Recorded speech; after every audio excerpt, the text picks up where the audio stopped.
الحج اشہر معلومات، حج کے مہینے سب کو معلوم ہے۔ ظاہر مشرکین عرب اس سے واقف تھے کہ حج کے مہینے کون سے ہیں، رمضان کے فوراً بعد والے، شوال، ذوالقعدہ اور ذوالحجہ۔ آج تو ہم 4 گھنٹے میں یہاں سے پہنچ جاتے ہیں نا، وہاں تو لوگ 1-1 ڈیڑھ 2 مہینے پہلے سفر شروع کرتے تھے تو پہنچتے تھے۔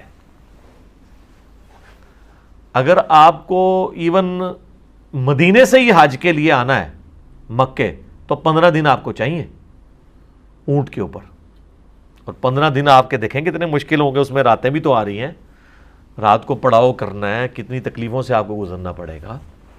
اور یہ تو ہو گیا مدینے سے آنے کے لیے۔ کسی نے تبوک سے آنا ہے تو اس کا تو 30-40 دن لگ گئے نا۔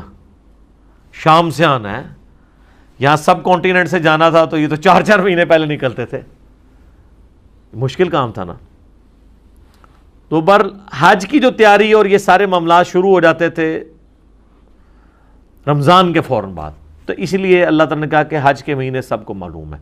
اس سے یہ بات بھی پتہ چلی کہ جو سنت اور تواتر ہے یہ قرآن حکیم سے پہلے کا چل رہا تھا، اور جہاں پر کہیں کوئی خرابی تھی وہ قرآن نے ہائی لائٹ کر دی، اور جہاں پہ ہائی لائٹ نہیں کی ہے وہ اسی طریقے سے چلتی رہے گی۔ تو اس سے یہ بات پتہ چلی کہ سنت ابراہیمی جاری تھی، صرف اس میں خرابیاں آئی ہوئی تھی۔ فَمَنْ فَرَضَ فِيهِنَّ الْحَجْ، تو جو کوئی نیت کر لے اس میں حج کی تو اسے 3 چیزوں کا خیال رکھنا ہے۔ فَلَا رَفَثَ، تو کوئی بے حیائی والا معاملہ نہ کرے، وَلَا فُسُوق، نہ کوئی نافرمانی والا، اللہ کے حکم عدولی والا کوئی مسئلہ ہو، وَلَا جِدَالَ فِي الْحَجْ، اور نہ ہی حج میں کوئی جھگڑا کرے۔ یہ 3 چیزیں گنوائی گئی ہیں، بے حیائی سے بچنا ہے، گناہ کے کاموں سے بچنا ہے، اور جھگڑے سے بچنا ہے۔ صحیح بخاری میں حدیث ہے کہ جس نے حج کیا اور یہی 3 چیزیں آپ نے گنوائی کہ وہ بے حیائی سے بچ گیا، گناہوں سے بچ گیا، فسق سے اور جھگڑے سے، تو وہ ایسا ہی ہے گویا آج ہی ماں کے پیٹ سے پیدا ہوا ہے، سارے گناہ اس کے معاف۔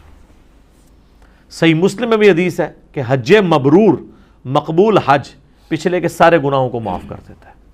ایمان لانا پچھلے کے سارے گناہوں کو معاف کر دیتا ہے، اور اللہ کی راہ میں ہجرت کرنا پچھلے کے سارے گناہوں کو معاف کر دیتا ہے۔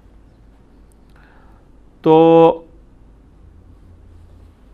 یہ تینوں کام ویسے وہاں پہ یہ یہاں دیکھنے میں آسان لگ رہے ہیں، بڑے مشکل کام ہے، خصوصاً یہ جو تیسرا کام ہے نا، جھگڑے سے بچنا۔ ظاہر ہے جب اتنے لوگ جمع ہوئے ہوں جس میں ہر طرح کے ایجوکیٹڈ بھی ہوں، ان پڑھ بھی ہوں، جاہل بھی لوگ ہوں، ہر علاقے کے لوگ ہوں، اب کئی علاقوں میں یعنی ٹریڈیشنز ہی ڈیفرنٹ ہوتی ہیں۔ بعض لوگ تو تمیز کے ساتھ کسی کو کہتے ہیں راستہ دے دو، اور کئی علاقوں میں ہوتا ہے کہ وہ خود ایسے کر کے راستہ نکلوانے کی کوشش کرتے ہیں، تو سارے بندے کو غصہ بھی آ جاتا ہے۔ اور پھر خصوصاً ان لوگوں کے لیے جن کی ذرا صحت اچھی ہوتی ہے، قد بت اونچے ہوتے ہیں، وہ چھوٹے موٹے لوگوں کو تو سمجھتے ہی کچھ نہیں ہے وہاں پہ۔ اب یہ جو 7-7 فٹ کے حبشی آئے ہوئے ہوتے ہیں افریقہ سے، یہ تو ہم تو ان کے آگے بالکل آپ سمجھ لیں کیڑی ہیں نا، اور اگر انڈونیشین اور ملیشین ہوں گے تو بیچارے بالکل چھوٹے چھوٹے ہوتے ہیں، وہ تو ان سے ڈرتے پھرتے ہیں۔ اس لیے آپ دیکھیں وہ گروپس کی فارم میں ہوتے ہیں وہاں، آپ طواف کرتے ہوئے دیکھیں نا تو آپ کو ایک طرح کے کپڑوں کے لوگ نظر آ رہے ہوتے ہیں، وہ گروپس کی فارم میں ہاتھوں میں ہاتھ ڈال کے، لیکن وہ بھی مصیبت ان کے ساتھ ڈلی ہوئی ہے، ہاتھوں میں دستانے بھی پہنے ہوتے ہیں نا، کیونکہ وہ شافیوں کے نزدیک تو بیوی کو ہاتھ لگانے سے وضو بھی ٹوٹ جاتا ہے نا، تو دستانے بھی پہنے ہوتے ہیں۔ دیکھ لینا تقلید کی کوئی ایک نصرت تو نہیں ہے نا، حالانکہ واضح حدیث موجود ہے کہ نہیں ٹوٹتا۔ تو پھر انہوں نے جو خاص قسم کی عورتیں جو ہیں انہوں نے اگر حجاب کیے ہوئے ہیں تو انہوں نے ادھر نا بڑے بڑے پھول لگائے ہوئے ہوتے ہیں، یعنی کسی نے کوئی گلابی کلر کا پھول لگایا تو پورے گروپ کے وہ گلابی کلر کے پھول ہوں گے یا یلو کلر کے ہوں گے، تاکہ اگر کوئی ادھر ادھر گھوم جائے تو وہ دیکھ لے کہ ہاں یار وہ فول پروف سسٹم کیا ہوتا ہے۔ اچھا یہ ضروری ہے، اور یہ زیادہ تر انڈونیشین ملیشین اس لیے کرتے ہیں، خصوصاً انڈونیشین جو ہیں وہاں باقاعدہ ٹریننگ ہوتی ہے، وہاں یہ نہیں ہے کہ جو بندہ بھی ہے کہ منہ اٹھا کے حج کرنے کے لیے چلا جائے گا، کئی سال ان کی باری نہیں آتی ہے جب تک وہ ٹیسٹ پاس نہیں کرتے ہیں، ان کی پوری ٹریننگ ہوتی ہے کہ ہاں یہ اس قابل ہے کہ اب اس کو وہاں پہ بھیجا جائے، اور پاکستان میں تو اسی وقت قابل ہو جاتا ہے بندہ جب بالکل سارے کاموں سے فارغ ہو کے بوڑھا ہو جاتا ہے نا، گھر والے بھی تنگ ہوتے ہیں، کہتے ہیں چلو اب اس کو حج کرانے کے لیے بھیج دو. اور وہ بندہ جس نے نماز بھی صحیح نہیں پڑھی ہوتی، جو روزانہ 5 دفعہ پڑھنی ہوتی ہے، اس کو زندگی میں 1 دفعہ حج کرنا پڑ جائے اور وہ اس کو سیکھا ہوا نہ ہو حج اور عمرے کو، تو وہ کیسے کر سکتا ہے؟ تو آپ دیکھیں گے پھر کوئی بھی ایکٹیویٹی صحیح طریقے سے پرفارم نہیں کرتا ہے. اس لیے میں نے ایک سٹیپ وائز وہ لیکچر ریکارڈ کروا دیا تھا، مسئلہ نمبر 54A اور B. جب بھی کوئی عمرے پہ جانے لگے اسے کہ 54A دیکھ لے، حج پہ جانے لگے تو A اور B دونوں دیکھیں، اور قبر رسول کی حاضری کے لیے 54C اور D یہ 2 دیکھ لیں. تو اللہ تعالیٰ فرما رہے ہیں کہ جو بے حیائی سے بچ گیا، گناہ کے کاموں سے اور جھگڑے سے، تو یہ یعنی اس حج وہ اصل میں کر رہا ہے.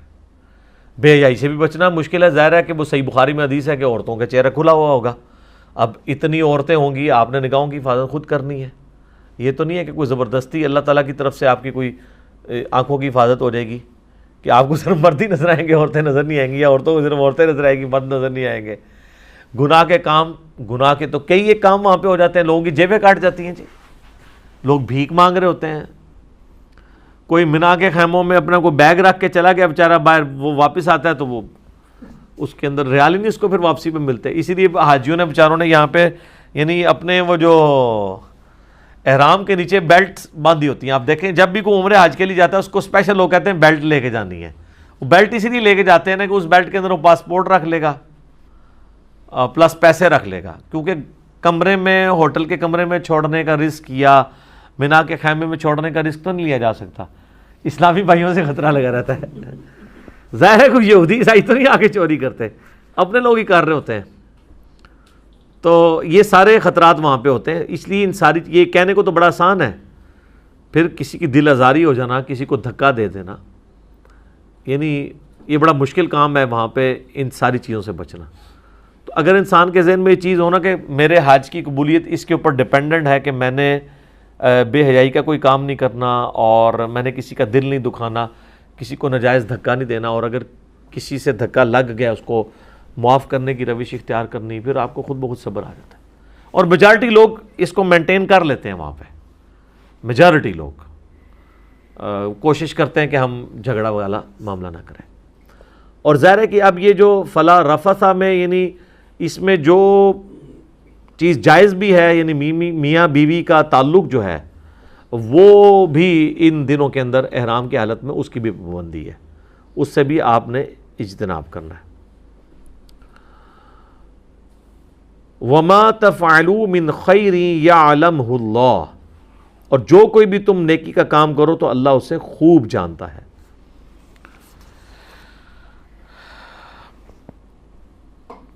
وَتَزَوَّدُوا فَإِنَّ خَيْرَ الزَّادِ التَّقْوَى، اور سفر کا توشہ بھی، زاد راہ بھی لے لیا کرو. یہ اردو میں لفظ زاد استعمال ہوتا ہے، اور سب سے بہتر زاد راہ تو تقوی ہے. وَاتَّقُونِ يَا أُولِي الْأَلْبَابِ، اور مجھ سے ڈرتے رہو اے عقل مندو. یعنی ساتھ آپ نے زاد راہ بھی رکھنا ہے. یہ نہ ہو کہ وہاں پہ جا کے آپ بھیک مانگتے رہیں، یا یہ کہ میری جیب کٹ گئی ہے. اپنا وہ وہاں پہ رہنے کا جتنا خرچہ ہے وہ اپنا ساتھ گھر سے لے کے چلیں.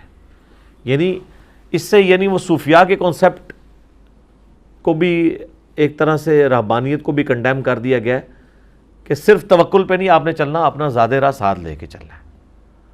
یعنی اگر کوئی 40 دن کے لیے جا رہا ہے تو اس کے پاس اتنی رقم یا ریسورسز ہونے چاہیے کہ 40 دن گزار سکے.